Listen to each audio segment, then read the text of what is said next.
Hi, so I think I'm an introvert. Nice to meet you. I didn't know what this was growing up. I mean, why did I prefer small and intimate gatherings to large crowds? Why was I so fascinated by the world within inanimate things like books or the sky?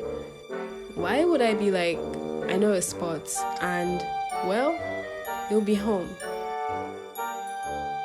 But I haven't always been this way, or have I? But maybe more importantly, why does this even matter? To answer that, perhaps we should start from the beginning.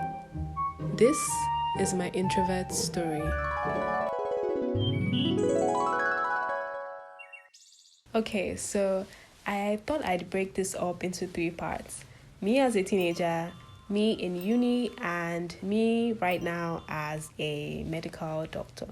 So, growing up, I was thought of as mostly shy, and I believed it as well. But it just didn't really add up. Like, why would I be so chatty, but with the right people? Why did I have no personal problem with a public speech? As long as I had my notes, I was good to go. So I didn't have a problem with socializing. Or did I? For some reason, small talk seemed to be the bane of my existence.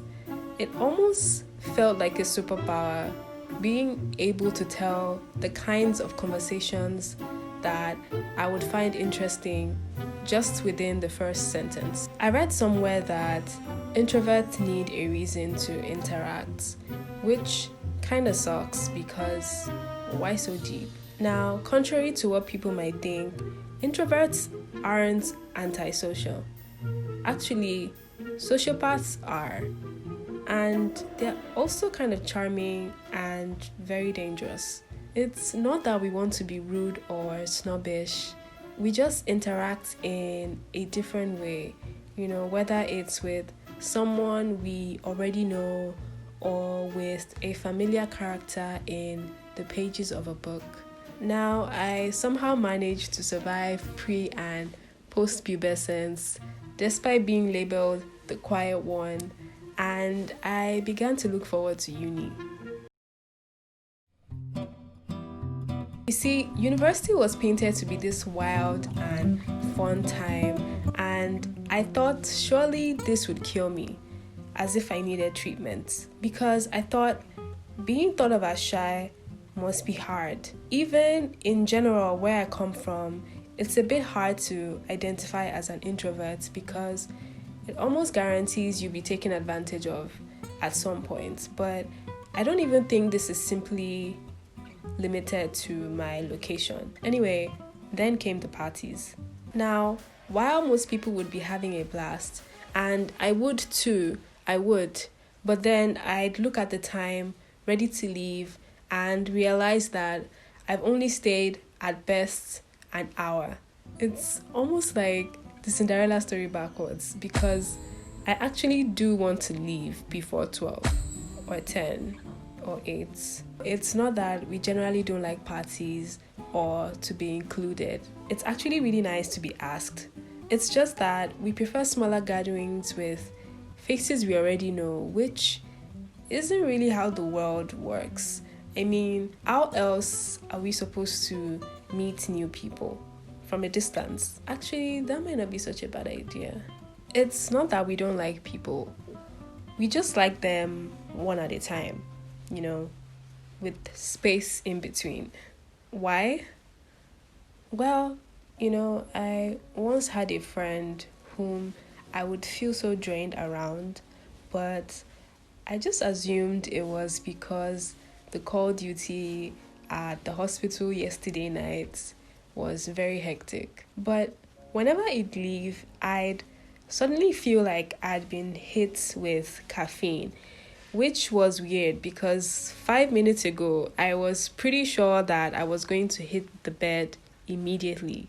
And this was how I realized that maybe there's an energy about people. But I haven't quite cracked this yet. And now to wrap up this timeline, quarantine. which is like every introvert's dream. Well, without the lurking threat of a deadly virus hovering somewhere. Also, now that we're not allowed to go out, I kind of want to go now. I'm learning to be more comfortable with my personality and stop apologizing for it. And I'm still learning how to balance it with deciding to be a doctor of all things, because you get to see a lot of patients, a lot of people day in, day out, morning, nights, whether you feel like it or not. And sometimes with little or no break in between, no time to quickly recharge your human socializing battery. And I think this is my personal biggest struggle with being a physician. You see, we don't just want to be alone, we need to be alone sometimes. I really enjoy time by myself a lot, maybe too much. And it's not that we don't want to spend time with people, it's just that given the choice of no company or bad company, no company will probably always win. And bad company is relative, so please stop asking us why. But I don't always want to be alone, even if it's the animal warmth of a friendly face nearby. Now, what I've realized is that the world is big enough for both introverts and extroverts and everyone in between. I will admit that there are times when I'm more extroverted. So even though there's a dominant personality, humans are multi-layered, we're not just the one thing. And this isn't an excuse to not try something new. Networking and socializing are important skills that we need, because no one is an island and you really can't do everything from the comfort of your room. I think my biggest point is that it's important to understand our strengths and weaknesses so that we can pick our battles accordingly. And also there are idiosyncrasies that, introversion doesn't really account for. Like how I like to hold on to being awake most of the nights, even when I know I have work in the morning, or how I think the moon is one of the most beautiful things. I'd really like to know your personality type in the comments, and I will see you there.